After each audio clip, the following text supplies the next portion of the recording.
ไทยไอ้ถามเนี่ยอันนั้นที่เจ้ามาน้ำหนักไผเป็นแม่หรือว่าเป็นญาติอันนั้นนะเป็นป้าบ่เป็นไผเป็นญาติพี่น้องบ่โอ้เป็นป้าโอ้ผู้ไข่ครับคนงามครับผู้ไข่คนงามกับน้องใหญ่ว่าซั่น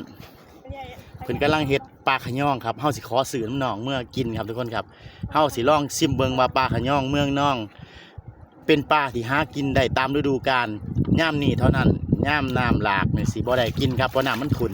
แต่ยามนี้ได้กินแท้ครับสิได้ชิมเบิ่งแท้ว่าปลาขะย่องเมืองน้องแซ่บสมกับคำล่ำลือบ่เด้อทุกคนเด้อลองเบิ่งครับ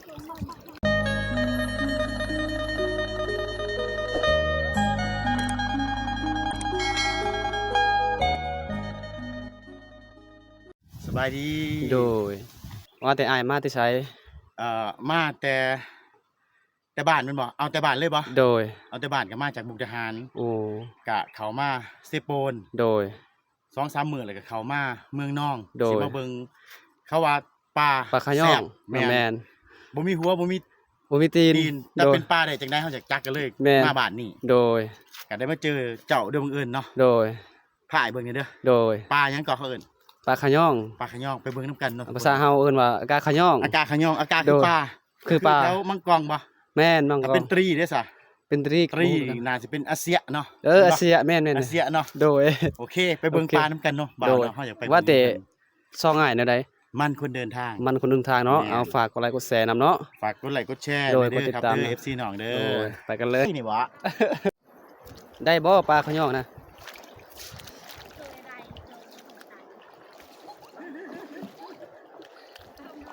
มินี่บ่าวท่องเพชรกลับมาถ่ายคลิปหมู่บ้านเฮาสอนปลาขะย่องก็คือไปกับอายมันทุกคนเฮาอยากเบิ่งว่ามันเป็นจังได๋โดยเฮาจะเป็นจังได๋เนาะปลาขะย่องเนี่ยเฮาบ่จักเด้แต่เจ้าน่ะสิ้นแล้วแต่อ้ายเนี่ยบ่เคยเห็นโดยจักได้ยินแต่ชื่อโดยโอ้เพิ่นฮักจังซี่เนาะบ่าวเนาะแม่นแบบนี้แหละโอ้นึกว่าสวิงบ่แม่นเนาะคือเสือนี่เนาะแม่นถ้าสวิงมันสิห่างกว่านี้คือว่าเขาเอิ้นแถวนี้เอิ้นสวิงเอิ้นหยังสวิงนี่บ่สวิงแบบนี้บ่แม่นนี่เขาเอิ้นหยังสวิงน่ะตัวโอ้ตัวแม่นตัว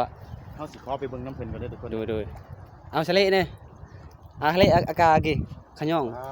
นี่เบิ่งบ่ปลาขะย่องน่ะแม่นนี่นี่น่ะโดยมันคือบ่มีหัวบ่มีหางมันจังได๋แม่นเป็นปลาได้จังได๋อันนี้คล้ายบ่นี่โอ้บ่คล้ายบ่เฮาพอซื้อได้อยู่บ่เอาเชะเจิงชื่อแล้วน่าชื่อเลยมีอยู่ไหนมีอะไรโอ้นี่น่ะมันบ่ได้แม่นปลาได้มันเป็นแหนเป็นพำแหนทุกคนแม่นแบบนั้นแหละแต่ว่าเพิ่นเอิ้นว่าปลาเนาะนะครับโอ้เฮาว่าปลาขะย่องเท่ากับว่าคือพัมคือยังไปแต่หากต้องลองเบิ่งอยู่ในถ้วยมันด้วยทุกคนได้หลายบ่อีหลักเบิ่งนะครับขยันได้พายเรือก็มีเนาะโดยมันลอยมาน้ำแม่นก็เลยเอิ้นปลาโดยเด็กการบ่าวเด็กการวิธีหาปลาขะย่องก็คือแบบนี้เด้อครับเด้อผู้สาวเพิ่นสิคอยเอาเสือคือว่าแขนเสือยาวๆน่ะมาเฮ็ดเป็นคือทุงนี่แหละก็คอยสอนเอาอันนี้ผู้สาวอยู่บ่อีหล่ะยิ่งกล่องไงเนี่ยผู้สาวบ่แม่นบ่ผู้สาวติอายุเท่าไหร่แล้วน่ะ15โอ้15ผู้งามเนาะผู้อ้อเนาะผู้งามเลยผู้สาวหากินหาอยากเองเด้แถวนี้เนาะแม่นสุดยอดเนาะบ่าวเนาะสุดยอดเลยขอบคุณเด้อที่พาเฮามาเบิ่งเด้อโดยนี่ครับช่องน้องชื่อช่องหยังอีกเทื่อนึงมึงดูทองเพชรเผามังกรทองเพชรเผามังกรฝากติดตามน้องเด้อทุกคนเด้ออยากเห็นวิถีชีวิตชาวบ้านคือว่าอยากเห็นวิธีการทำมาหากินต้องเบิ่งช่องเจ้าเนาะโดยถ่ายทำแบบนี้ทุกมื้อแม่นบ่แม่นฝากเบิ่งน้องเด้อทุกคนเด้อโดยคุณนะครับป้าขะย่องว่าซั่น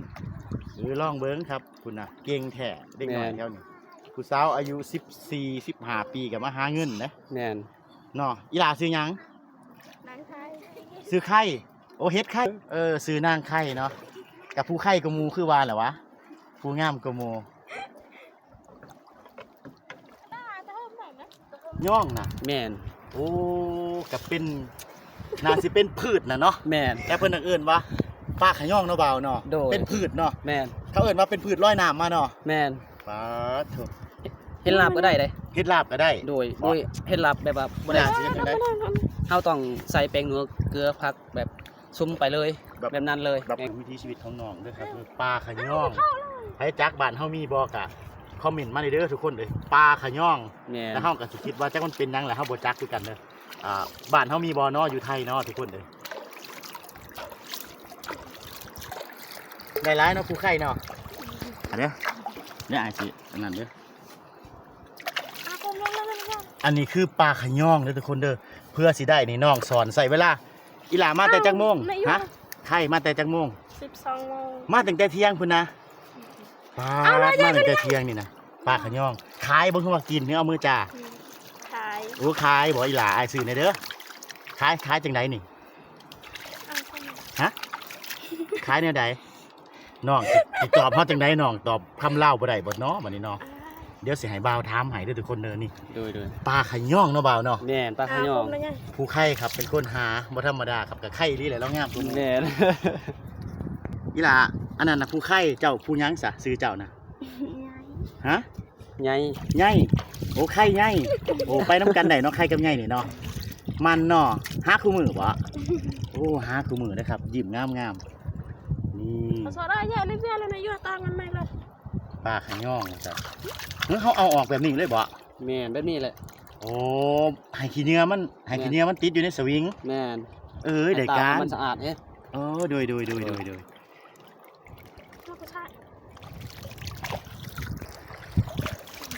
มาซอยผู้สาวเนาะ ใส่ผู้สาวแต่ว่าซอยเราก็สิหาผู้สาวให้หลายๆคนมาจ้ะ โดย เยอะเลยนี่ละครับนี่มันนี่ไม่ต้องทำเราคอมเมนต์ ไปให้ซื้อมีเบิ่นไปให้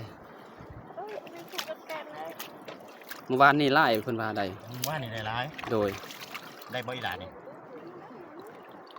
ได้แล้วน้องมุ้งให้แล้วไอ้อย่าตามตอนน้องมุ้งอย่าโสด มีมาเบิ่งทุกคนมาเบิ่งไกลๆปลาขะย่องที่ว่าสอนอยู่ในเขตชนบทบ้านเฮาทุกคนจะเป็นแบบนี้เลยเด้ออันนี้จะนุ่งแบบว่าเขาเฮ็ดสอนปลาขะย่องอันนี้ก็เฮ็ดแบบ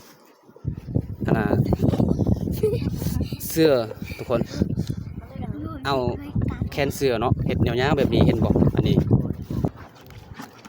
โอ้นี่เบิ่งทุกคนวิธีเฮ็ดให้สะอาด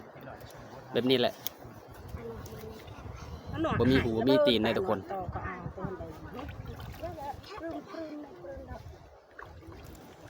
ไอ้ละตายจะปล่อยนั่งไหม แบบนี้เลยทุกคนเห็นบ่ งาป่งจอยสิแม่ตีไป ปลานี่เห็น ไอ้คือฮะทำ งามเนาะ เอาเลยขังถือเกินนี่ตัวโตมาตุกมัน นี่เบิ่งทุกคนคือว่าตามให้สะอาดเห็นบ่เฮ็ดแบบ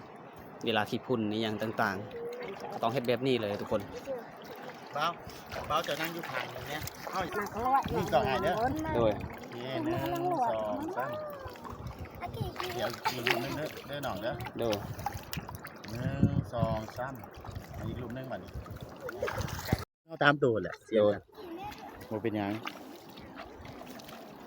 นี่ก็คือวิถีชีวิตของชาวบ้านเด้อทุกคนเด้อทำมาหากินปลาขะย่องหรือว่าพืชลอยน้ำมากก็ได้เนาะแต่มันเป็นพืชที่มีชีวิตบ่หรือว่าบ่มีชีวิตเฮาก็บ่จักเด้อทุกคนเด้อเพราะว่าเฮาเพิ่งเคยเห็นเป็นเทื่อแรกนะมีหม่องเดียวครับในหมู่บ้านพูนศรีเมืองน่องแขวงสวรรณเขตสปปลาวครับทุกคนเป็นวิถีชีวิตของชาวบ้านที่ทำมาหากินสืบทอดกันมาหลายร้อยปีก็ว่าได้ทุกคนสุดยอดอีหลา อันไทยไอ้ายถามเนี่ยอันนั้นที่เจ้ามานั่นน่ะไผเป็นแม่หรือว่าเป็นญาติอันนั้นน่ะเป็นป้าบ่เป็นไผเป็นญาติพี่น้องบ่โอ้เป็นป้าโอ้ผู้ไข่ครับคนงามครับผู้ไข่คนงาม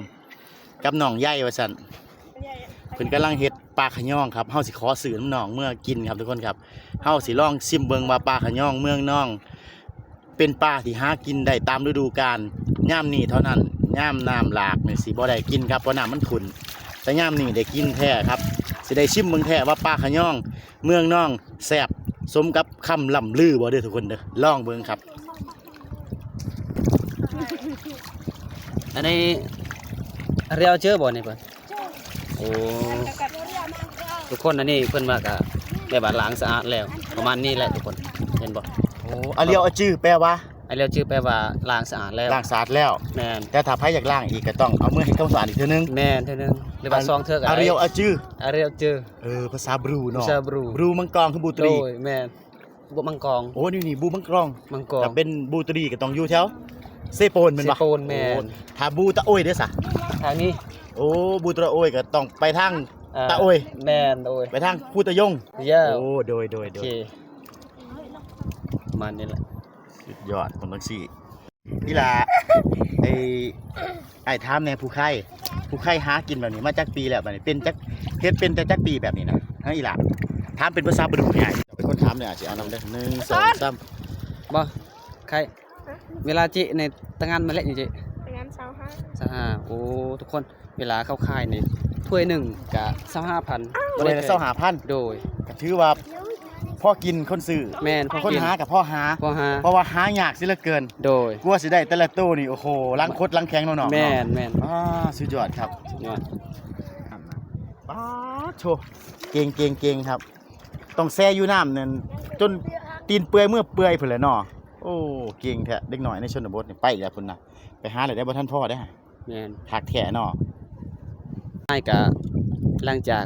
มาถ่ายมาเล่นแม่แอนถ่ายธรรมศาสตร์บ้านเฮาถ่ายปลาข้าวย่อง